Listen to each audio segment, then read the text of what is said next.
সালাম আলাইকুম দর্শক। তো মোটামুটি ইরান, ইসরায়েল এবং আমেরিকার যুদ্ধ লেগে গেছে এবং ধারণা করা যাচ্ছে যে এই যে যুদ্ধটা মধ্যপ্রাচ্যে হচ্ছে ইরানের সাথে ইসরায়েলের মাঝখানে আজকে ফর দ্য ফার্স্ট টাইম ইতিহাসে প্রথমবারের মতো ইরানের উপরে আমেরিকার সরাসরি অ্যাটাক, যেটা B2 বোমারু বিমান দিয়ে ছয়টা না 12টা বোম নিক্ষেপ করছে ইরানের 3টা পারমাণবিক যে জায়গা আছে ওই জায়গার উপরে তারা অ্যাটাক করে চলে গেছে সেফলি।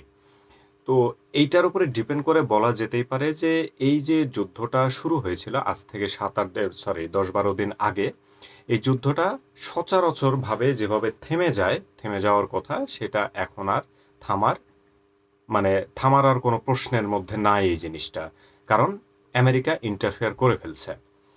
এখন ইরানের কি কি চাল হইতে পারে? ঠিক আছে, আমেরিকা তো ইন্টারফেয়ার করে ফেলছে, এখন ইরানের কি কি চাল হইতে পারে, তাদের কি অ্যাকশন হইতে পারে? কারণ ইরান তো বসে থাকার পাত্র না। একে তো মুসলমান জাতি, তারপরে যোদ্ধা জাতি, তারা মাথা নোয়াবার নয় এরকম একটা ব্যাপার স্যাপার। কারণ আপনি 100% ধরে রাখেন যে ইরান মাটির নিচে শুয়ে গেল, তাদের পুরো দেশ ধ্বংস হয়ে গেল, তারা সিজফায়ার করবে না। ইসরায়েল হয়তোবা সিজফায়ার করলেও করতে পারত, কিন্তু এখন নতুন একটা প্রশ্ন দাঁড়ায় গেল যে আমেরিকা তাদের সাথে সরাসরি অ্যাক্টিভলি জড়িত হয়ে গেছে, যেটার প্রমাণ আজকে আমরা দেখলাম। এখন ইরানের এইখানে পদক্ষেপ কি কি হতে পারে? পদক্ষেপ হতে পারে যেটা অলরেডি শুরু হয়ে গেছে, মানে প্রথমবারের মতো প্রায় 1000 ব্যালিস্টিক ক্ষেপণাস্ত্র তারা নিক্ষেপ করছে ইসরায়েলের উদ্দেশ্যে। সেটা অলরেডি পড়ে গেছে এবং ব্যাপক পরিমাণে ধ্বংসযজ্ঞ চালানো হয়েছে ব্যালিস্টিক মিসাইলের মাধ্যম দিয়ে ইরানের পক্ষ থেকে, আমেরিকা অ্যাটাক করার পর থেকে। এবং আরও একটা খুবই ভয়ঙ্কর নিউজ যেটা আমি শুনলাম, আপনারা হয়তো বা শুনেছেন, এই নিউজটা যদি সত্য হয় আই ডোন্ট নো, কারণ অনেকেই অনেকভাবে বলতেছে যদি এটা সত্য হয় তাহলে কিন্তু ইনডাইরেক্টলি সারা পৃথিবীর মানুষ ক্ষতিগ্রস্ত হবে। ইনডাইরেক্টলি কিভাবে? ইরানের আন্ডারে যেই হরমুজ প্রণালী আছে, যেটা একদম ডিরেক্টলি ইরান এটার তত্ত্বাবধান করে, এটার মেনটেনেন্স করে, এটার ট্যাক্স নেয় এবং এখান থেকে তাদের একটা বিশাল রাজস্ব আদায় হয়, হরমুজ প্রণালী, যার মাধ্যম দিয়ে সারা পৃথিবীতে প্রায় 60% তেল আমদানি রপ্তানি হয় ওই রোড দিয়ে। তো ওইটা অফিসিয়ালি বন্ধ করার একটা ঘোষণা আসছে ইরানি গভর্নমেন্ট থেকে। তো এটা যদি কমপ্লিট হয়ে যায় বা এটা যদি সাকসেস করে তারা, তাহলে কিন্তু ইনডাইরেক্টলি আমরাও ক্ষতির মুখে পড়বো, যারা শান্তিকালীন পর্যায়ে এখন এই যে দূর থেকে নিউজগুলো দেখতেছি, এটা এখন আমাদের উপর এসে পড়বে, কারণ তেলের দাম বেড়ে যাবে ওই হরমুজ প্রণালী যদি বন্ধ হয়ে যায়।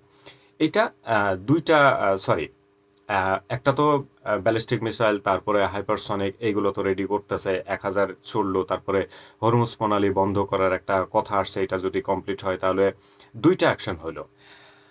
3 নাম্বার যেটা করতে যাচ্ছে, এবং ডেফিনেটলি এটা আগামী 2 থেকে 3 দিনের মধ্যে ঘটবে, ডেফিনেটলি ঘটবে, মানে একটু আগে পরে সময়ের কম বেশি এটা ঘটবে। তার মধ্যে আপনারা হয়তোবা অনেকেই জানেন, অনেকেই জানেন না যে মধ্যপ্রাচ্যের চতুর্দিক দিয়ে, মানে ইরানের চতুর্দিক দিয়ে আমেরিকার কিন্তু বেস ক্যাম্প আছে অনেক কয়টা, প্রায় 8-10টার মতো বেস ক্যাম্প আছে। এখানে বলা আছে 1958 সাল থেকে এই বেস ক্যাম্পগুলো তৈরি হয়েছে লেবাননের অ্যাটাকের পরে, মানে লেবাননের বৈরুতে অ্যাটাকের পর থেকে এই যে আমেরিকা এই ওইখানে যে তারা বেস শুরু করছে, এটা আজ পর্যন্ত আছে। এবং ইরানের আশেপাশে যে বেসগুলো আছে সেই বেজে প্রায় 50,000 সৈন্য মোতায়েন অবস্থায় আছে সে 1958 সালের পর থেকে। প্রথমে কম ছিল, পরে আস্তে আস্তে তারা বাড়াইছে, কারণ আমেরিকা অত দূর থেকে এসে মধ্যপ্রাচ্যে আসলে কি বলে এইটার উপরে মাতব্বরি করার মতো তো জায়গা ছিল না। তো আস্তে আস্তে তারা এটা বিল্ড আপ করছে ফর দ্য ওয়াইল, এটা তো আপনারা সবাই জানেন। তো এইখানে কয়টা কয়টা মোট বেজ আছে এটা আপনাদের যদি সংক্ষেপে বলি, সিরিয়ায় আছে, তারপরে ইরাকে আছে, কাতারে আছে, বাহরাইনে আছে, কুয়েত আছে, ইউএইতে আছে, এবং সর্বশেষ মধ্যপ্রাচ্যের এবং মুসলমানের সবচেয়ে বড় দালাল সৌদি আরব আছে। সিরিয়াতে প্রায় সবকিছু মিলে 40,000-50,000 সৈন্য তো মোতায়েন আছে। সবচেয়ে বড় যে বেস ক্যাম্প, সবচেয়ে বড় আমেরিকার বেস ক্যাম্প, সেটা হচ্ছে কাতারে। কাতার আল উদিদ বিমান ঘাঁটিতে প্রায় 10,000 সৈন্যবাহিনী মোতায়েন আছে। দেখেন 50,000 সৈন্যের মধ্যে 10,000 সৈন্যই শুধু কাতারে আছে এবং এইখানে 100টা বিমান আছে, 100টা যুদ্ধ বিমান আছে। এইখান থেকে সবকিছু মেনটেনেন্স করা হয়। এরপরে বাহরাইনে আছে নেভাল সাপোর্ট অ্যাক্টিভিটি, যেটাকে সংক্ষেপে এনএসএ বলা হয়। এখানে 10,000 সৈন্য আছে এবং এই যে ইরানের আশেপাশে যতগুলো আমেরিকার বেস ক্যাম্প আছে, এইটার মধ্যে সবচেয়ে ইম্পর্ট্যান্ট হচ্ছে আপনার কাতার, যেখান থেকে মানে কাতারটাকে আপনি জোন বলতে পারেন, যে চতুর্দিকে আপনার বেস ক্যাম্প আছে এবং সব বেস ক্যাম্পের একটা ইন্টার কানেকশন তৈরি করে হচ্ছে কাতার এয়ারওয়েজ, বা সরি কাতার এয়ারওয়েজ না, মানে কাতারের ওই আমেরিকান বেস থেকে যে কোনো যোগাযোগ বলেন, যে কোনো মানে অ্যামুনেশন আদান প্রদান বলেন, যুদ্ধ বিমানের কি বলে ট্রানজিট বলেন, যা কিছু বলেন, এটার মূল জায়গাটা হচ্ছে কাতার, যেটাকে জোন বলা হচ্ছে। এখন 3 নাম্বার যে পয়েন্টটা আমি বলতে চাচ্ছি, প্রথমে 1000 ব্যালিস্টিক ক্ষেপণাস্ত্র অলরেডি তারা ছুড়ছে। এইখানে হরমুজ প্রণালী যদি তারা বন্ধ করে, এই দিক দিয়ে একটা অ্যাটাকের ব্যাপার আছে। আর 3 নাম্বার যেটা হচ্ছে, এই যে বেসক্যাম্পগুলো এখন ইরানের টার্গেটের মধ্যে পড়ে গেছে এবং ইরানের যেই প্রেসিডেন্ট আছেন আয়াতুল্লাহ আল খামেনি এবং প্রেসিডেন্ট সহ এই দুইজনেরই বক্তব্য অলরেডি তারা স্টেটমেন্ট দিয়ে দিয়েছেন যে এতদিন তারা শুধুমাত্র ইসরায়েলের সাথে তারা যুদ্ধে জড়াই ছিল, যেটা ইসরায়েল এবং ইরানের মধ্যেই ছিল। ইরান বারবার হুমকি দিচ্ছে যে এর মধ্যে যদি আমেরিকা ইন্টারফেয়ার করে তাহলে পরিস্থিতি ভালো হবে না, মানে পরিণতি ভালো হবে না।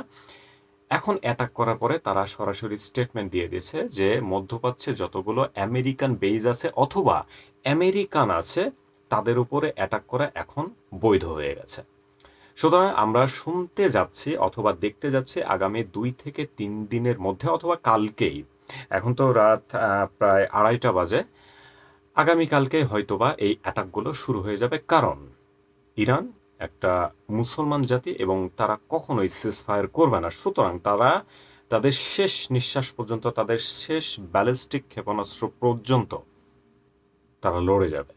মাঝখান দিয়ে যদি অন্যান্য মোড়ল সাহেবরা ঢুকে পড়ে, যেমন রাশিয়া, চায়না, এখন পর্যন্ত ইরান তো রাশিয়ার কোনো হেল্পই এখনো চায়নি, যেটা ভ্লাদিমির পুতিন বলছে যে মানে ইরান আনুষ্ঠানিকভাবে এখন আমাদের হেল্প চায় নাই।